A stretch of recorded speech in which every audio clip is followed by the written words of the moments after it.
मैं कहता हूँ चुनौतियाँ हमारे राघवेंद्र जी के लिए हैं, हमारे राजा साहब के लिए हैं, क्योंकि 20 साल से वो सांसद रहे हैं और उन्होंने काम नहीं किया है। वो जनता के बीच में नहीं गए। आज जो उन्हीं के गोदले हुए गांव हैं, मैं ज़्यादा दूर नहीं जाता, वो उनको काले झंडे दिखा रहे हैं। आज 15-15 गाँव की पंचायत हो रही है जो लोकसभा चुनाव का बहिष्कार कर रहे हैं। आज जो RWO के लोग हैं वो लोकसभा चुनाव का बहिष्कार कर रहे हैं। नगर निगम का नाम उन्होंने नगर निगम निकाल दिया। अगर मैं जीत गया तो मैं तो कह रहा हूँ कि ऐसा काम करेंगे कि ना तो किसी को डंडे खाने की जरूरत पड़ेगी, ना संघर्ष करने की जरूरत पड़ेगी। यही रेजिमेंट बढ़वा के लाएंगे। हर लड़की ब्यूटीफुल करके चुन। राहुल यादव फजलपुरिया जो बॉलीवुड सिंगर हैं और हरियाणवी संगीत में भी खासी पेट रखते हैं। इन्होंने कई फेमस गाने गाए हैं।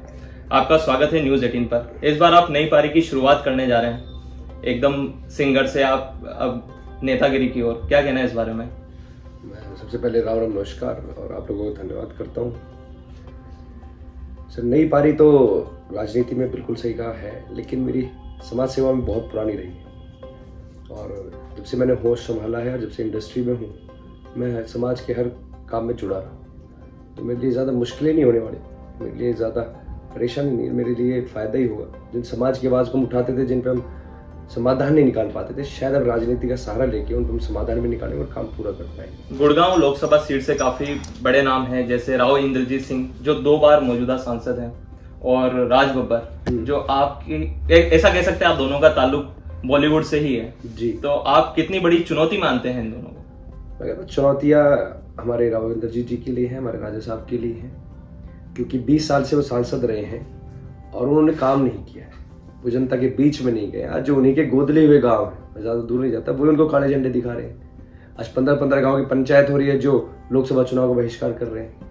आज जो RWO के लोग हैं वो लोकसभा चुनाव का बहिष्कार कर रहे हैं। नगर निगम का नाम उन्होंने नगर निगम निकाल दिया है। राज बब्बर साहब हैं हमारे आदरणीय, मैं उनका स्वागत करता हूँ। लेकिन मैं पूछना चाहता हूँ, मैं उनकी एक न्यूज़ पे देख रहा था, वो वीडियो देख रहा था, कह रहे थे कि भाई मैं पीली टोपी पहन के जाऊँ पहले दिन अगर आप मेरे को सांसद बनाते हैं तो। पीली टोपी का क्या मतलब? पीली टोपी का मतलब है कि अही रेजिमेंट की टोपी पहन के मैं जाऊँगा। अच्छा। तो अही रेजिमेंट के लिए हमने काफी समय से आवाज उठा रहे हैं। हमने तो उसमें जेल भी काटी है, मुकदमे लगवाए हैं, लठ खाए हैं, धूपों में जाके हमने तो उसके गांव-गांव घूम के हमने प्रचार किया है, लोगों को जोड़ने की कोशिश करी है। 36 बिरादरी का सम्मान रहा है, उनका साथ रहा है।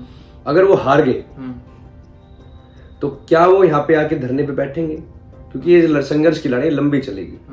क्या वो आके हमारा साथ देंगे? तो आप भाषण में एक बात बोलते हैं? मैं बिल्कुल बोलता हूँ, मैं तो खुले तौर पे बोलता हूँ। यहाँ की जनता को ये कहना चाहता हूँ कि सोच विचार रखें, सोच विचार के वोट करें, क्योंकि आज जो कह रहे हैं वो आने वाले समय में हमारे साथ डंडे खाने के लिए तैयार हैं, आंदोलन करने के लिए तैयार हैं। हम दिल्ली भी जाएंगे इस आंदोलन। तो अगर आप जीत जाते तो आप डंडे भी खाएंगे? मैं पहले से खाता, मैं भाई पहले से खाता रहा हूँ। अगर मैं जीत गया तो मैं तो कह रहा हूँ कि ऐसा काम करेंगे कि ना तो किसी को डंडे खाने की जरूरत पड़ेगी, ना संघर्ष करने की जरूरत पड़ेगी। यही रेजिमेंट बढ़वा के लाएंगे। तो गुड़गांव में क्या क्या समस्या लगती है आपको? गुड़गांव समस्याओं से भरा पड़ा है। गुड़गांव की समस्या गिनवाऊं तो मैं कहूंगा कि 1-2 घंटे का इंटरव्यू होगा। नहीं 1-2 घंटे नहीं, आप गिनवाइए जो मोटी मोटी समस्या है, मैं मोटी दर्शक समझ जाएंगे। आज मैं कहना चाहूंगा देश को ज्यादा 75 साल हो गए, लेकिन आज भी हमारे पास वो मूलभूत सुविधाएं नहीं है। और जो एक आम परिवार है, जो गरीब परिवार है, वो क्या कोशिश करता है? वो कोशिश करता है कि भाई मैं जिसके लिए कमा रहा हूँ, अपने बच्चों के लिए, उनका भविष्य उज्ज्वल हो, उनको शिक्षा अच्छी मिले, कम पैसे से मिले तो बहुत अच्छी बात है, अच्छी उनको चिकित्सा मिले, कभी बीमार हो जाए तो कम पैसे में का इलाज हो जाए। लेकिन आज उल्टा हो रखा है।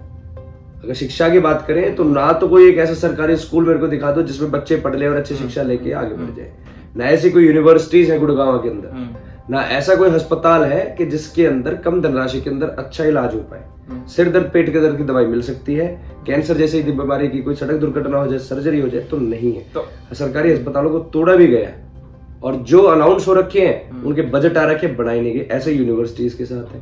स्कूल, आप किसी भी स्कूल में चले जाए सरकारी में, अगर किसी गांव वालों ने हिम्मत कर ली हो तो किसी वहां के मास्टर ने हिम्मत कर ली हो तो बन गए होंगे, नहीं तो आज तो कोई सरकारी स्कूल नहीं बना है। नू मेवात साइड तो ऐसा हाल है कि सरकारी स्कूल तोड़ने का भी काम किया जाए। तो आप ये गारंटी लेते हैं अगर आप आते हैं तो आप मूलभूत जो आवश्यकता है उनको कितने टाइम में पूरा कर देंगे? मैं वादा ही वो कर रहा हूँ कि जो मैं कर पाऊँ। मैं नहीं कह रहा कि मैं मेट्रो ला दूंगा, घर के आगे से फ्लाईओवर बनवा दूंगा। मैं नहीं कह रहा कि मैं आपके बहुत बड़ी चीजें लाके खड़ी क्या बताना चाहिए? मैं वो काम करने चाहता हूँ जो सबसे पहले परिवार को चाहिए। आज कहते हैं कि हाईवे आगे, फ्लाईओवर्स आगे, अरे इन पे घूमेंगे तो जब गाड़ी होगी, गाड़ी होने के लिए कमाना पड़ेगा, कमाने के लिए रोजगार चाहिए, रोजगार के लिए शिक्षा चाहिए, है कि नहीं? मैं कहता हूँ कि अगर मेरे पास ताकत आती है तो 5 साल का समय मिलेगा। आज हमारे यहाँ 1250 से ज्यादा गाँव है, तो मेरी कोशिश रहेगी कि 5 साल के अंदर कम से कम 500 गांव के अंदर तो मैं स्कूल बनवाने की पूरी कोशिश करूंगा। एकदम बॉलीवुड से एकदम यू टर्न लेके राजनीति में आना, क्या किसी का कॉल आया था ऐसा, कि बात हुई थी दुष्यंत जी चौटाला का? नहीं, वो मेरे अच्छे दोस्त रहे हैं, मेरे बड़े भाई हैं, परिवार से मेरे पुराने रिश्ते हैं। लेकिन मैं बताना चाहूंगा, मैं राजनीति में सक्रिय पहले से भी था, लेकिन इतना नहीं दूंगा कि मैं अपने सोशल मीडिया किसी का आपको इंटरव्यूज में उसमें देखने को मिलूं। हम कहीं पे भी रिलीज होते थे, जाते थे, समाज सेवा करते रहते थे। जैसे किसान आंदोलन था तो उसमें आपके भाई ने बढ़ चढ़ के काम कर रखे हैं। अच्छा, इसमें रेजिमेंट में कर रखे हैं। जब पुलवामा के अंदर हमारे जवान शहीद हुए थे, उनके लिए आवाज उठाई थी, उनके लिए सम्मान की हमने डिमांड करी थी, सम्मान रैली निकाली थी, उनके परिवार का हौसला बढ़ाया था। जब यूपी के अंदर बहन बेटियों का बलात्कार हुआ था, छोटी छोटी बच्चियों का, तो उनके लिए आवाज उठाते हुए गुड़गांव के 1000 युवक इकट्ठे करके लेटर लिखा था मोदी जी को कि भाई इनको फांसी दीजिए और इनका एनकाउंटर करा जाए। और किसी बताइए जिस दिन लिखी थी 2 दिन बाद एनकाउंटर भी हो गया था। दुष्यंत चौटाला जी से बात होती है कि क्या चल रहा है गुड़गांव के अंदर, कैसा प्रचार प्रसार चल रहा है? वो आते रहते हैं, आज भी आ रहे हैं। अच्छा, आज 2-3 दिन पहले भी आए थे, आज दोबारा आ रहे हैं। तो बातचीत में क्या बातचीत होती, कैसा चल रहा है चुनाव? वो कह रहे हैं कि भाई ये देखो बदलाव की लड़ाई है, बदलाव की लड़ाई में संघर्ष करना पड़ता है, तो लगा रहे, जीत हमेशा सच की होती है। और जो सच्ची नीयत से काम करता है तो डेफिनेटली। तो कभी आपने ऐसे पर्सनल बात करी कि भारतीय जनता पार्टी से नाता क्यों टूटा हरियाणा में, ऐसी कभी बात हुई? आपने भी आया तो होगा आपके मन में कि बिल्कुल। मैं तो पार्टी में होते हुए भी कांग्रेस इसमें अपना बीजेपी में जब अलायंस था, उस समय भी मैं तो जो भी मुद्दे उन पे आवाज बोली है और उनसे भी मैंने काम करवाए हैं। मैं पूछता हूँ जो हमारी डिमांड्स थी, जो पार्टी की डिमांड्स थी, चाहे वो पेंशन को लेके हो, चाहे 75% युवा रोजगार को लेके हो, चाहे वो MSP को लेके हो, चाहे वो किसानों के लिए हो, जब पार्टी उस पर खड़ा नहीं उतरी बीजेपी, तो कहीं ना कहीं भेदभाव चल ही रहे थे। काम रोकने की कोशिश करी जा रही, कहीं ना कहीं दुष्यंत जी को नीचे दिखाने की कोशिश करी जा रही है कि भाई जो उन्होंने वादे करे वो पूरे ना करे, कहीं ये यहाँ के पक्के नेता बन जाए। तो इसलिए पार्टी से लोग हमारी बातों पे खड़े नहीं उतर रहे थे। गुड़गांव के युवाओं के लिए क्या करना चाहेंगे आप? युवाओं के लिए मैं कहना चाहता हूँ कि युवाओं के लिए बेरोजगार खत्म करेंगे। बेरोजगार खत्म कर देंगे आप? बिल्कुल। कैसे? बेरोजगारी खत्म करेंगे, रोजगार लाएंगे। बड़ी जैसे कि दुष्यंत जी ने 75% करा था, उसके ऊपर लड़ाई लड़ेंगे और जैसे वो फ्लिपकार्ट अमेजोन लेके ऐसे लेके आएंगे। दूसरी चीज, जो आज की युवा है बहुत टैलेंटेड है, कोई एक्टर बनना चाहता है, कोई सिंगर बनना चाहता है, कोई डायरेक्टर बनना चाहता है, कोई राइटर बनना चाहता है। और जिस इंडस्ट्री से मैं आता हूँ, मैं कहना चाहता हूँ कि इस इंडस्ट्री के अंदर मैं रोजगार देने की पूरी कोशिश करूंगा। हरियाणा के अंदर एक ऐसे फिल्म सिटी लाएंगे जिसमें आप लोगों को बॉम्बे धक्के खाने की जरूरत नहीं पड़ेगी, जैसे आपके भाई ने काटे। आपको चंडीगढ़ नहीं जाना पड़ेगा, आप हरियाणा में रह के ही अपने टैलेंट को दिखा पाएंगे, मेहनत कर पाएंगे और अपने गांव का, परिवार का, हरियाणा का नाम रोशन करेंगे। देश विदेश तक आप लोगों को डंका बजेगा। एक कंट्रोवर्सी थी जिसमें एलविश यादव के साथ आपका नाम आया था, तो उसके बारे में क्या कहना चाहते हैं? वो शायद मैं याद करना चाहता हूँ, शायद 32 बोर वाला गाना था। 32 बोर। हाँ, तो वो गाना हमने किया था, मैं काफी बार बता चुका हूँ कि वो गाने के अंदर हमने प्रॉप्स यूज करे, एक्सोटिक स्नैक्स वगैरह। और गाने के 6 महीने बाद ये केस हुआ था कि कहीं नोएडा में कोई रेप पार्टी हुई। तो उसके अंदर जो फोटो वीडियो चलाए गए थे वो एल्विश के इस गाने से उठाए हुए हैं और उसके व्लॉग से उठाए हुए हैं।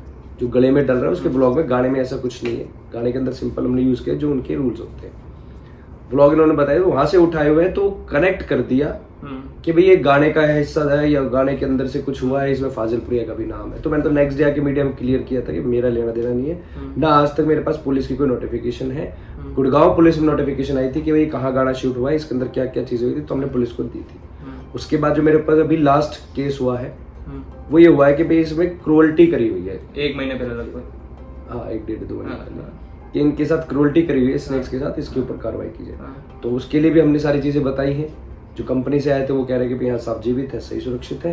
कोर्ट में मामला, मेरे को कोर्ट के ऊपर पूरा विश्वास है। एक आखिरी सवाल है कि आप गुड़गांव की जनता को क्या गारंटी देना चाहते हैं? पूरे देश में हर नेता गारंटी दे रहा है, आप क्या गारंटी देना चाहते हैं? मैं तो कहना चाहता हूँ कि गारंटी का तो जमाना चल रहा है, मेरे के साथ उनसे भी गारंटी ले जो पिछले 20 साल से राज कर रहे हैं। लेकिन मैं गारंटी देता हूँ, जो आज गुड़गांव की जनता परेशान है, एक तो सबसे ज्यादा परेशान है कूड़े से, कि हर गांव के चौक चौराहे के ऊपर डंप यार्ड बना दिए गए। सबसे पहले तो वो हटवाने का काम करेंगे। आप बिल्कुल साफ सुथरी जगह पर रहेंगे, जैसे कहते हैं क्लीन सिटी, ग्रीन सिटी हम बना के दिखाएंगे। इन्होंने बोली है, ये कहते हैं कि साइबर सिटी, मैं कहता हूँ इन्होंने बनाई क्राइम सिटी। हम आप लोगों को क्राइम से मुक्त करेंगे। आज हमारी बहन बेटे सुरक्षित नहीं है, उनकी सुरक्षा के लिए काम करेंगे। आज जो प्रॉपर्टी टैक्स चल रहे हैं, जो नगर निगम के टैक्स है, इनको खत्म करने का काम करेंगे। जो बिजली का बिल उन्होंने इतनी मोटी बना के भेज देते हैं, एक आम परिवार के जिसके एक एसी होता है उसका 50-50 हजार का बिल आ रहा है स्मार्ट मीटर होने की वजह से। इसके ऊपर पूरी कार्रवाई करेंगे, पूरा जोर लगाएंगे और इसको नॉर्मल बिल में कन्वर्ट करवा के देंगे। एक जो आता है, जो ये उन्होंने धांधलेबाजी करी हुई, इसको खत्म करने का काम करेंगे, रोजगार पे काम करेंगे। और सबसे मेरे इंपॉर्टेंट तो भाई स्कूल, हॉस्पिटल, यूनिवर्सिटीज जो अनाउंस हो रखी है, जिनके लिए जमीन और ग्रांट आ रखी है, वापस सरकार भेज दी, उनको वापस लाना है। और सबसे पहले ये आम परिवार की समस्या, इनको दूर करना है। आज एक आम परिवार के जो व्यक्ति हैं पाई जोड़ के फीस भरते हैं, और अगर किसी कारण महीने 2 महीने फीस लेट हो जाती है तो उनके परिवार के बच्चों को स्कूल की तरफ से टॉन्ट मारे जाते हैं, ताने दिए जाते हैं। आज किसी गरीब परिवार के अंदर एक्सीडेंट हो जाए, प्राइवेट हॉस्पिटल में चले जाए तो जमा पूंजी निकाल के लगानी पड़ती है, कर्जा तक लेना पड़ता है। तो सबसे पहले एक आम परिवार को ये चीजें चाहिए, वो काम करेंगे। कोई गारंटी। चलिए जाते जाते एक आपका जो फेमस गाना है लड़की ब्यूटीफुल, एक बार थोड़ा दर्शकों के लिए गुनगुना दीजिए। शक्ल लाएगी तेरी पेज तेरी पैसा खिंचा ले मेरा फोटो शोटो, करेंगे मस्ती थोड़ी थोड़ी, साथ लिया तेरी फ्रेंड भी हो तो देखो रे भाई थारी बापी निकर नाली करगी खराब तेरा करगी चुन, लड़की ब्यूटीफुल करगी चुन। Thank you. तो ये थे हमारे साथ राहुल यादव, फजल कुरिया। न्यूज़ 18 को समय देने के लिए बहुत बहुत धन्यवाद। Thank you.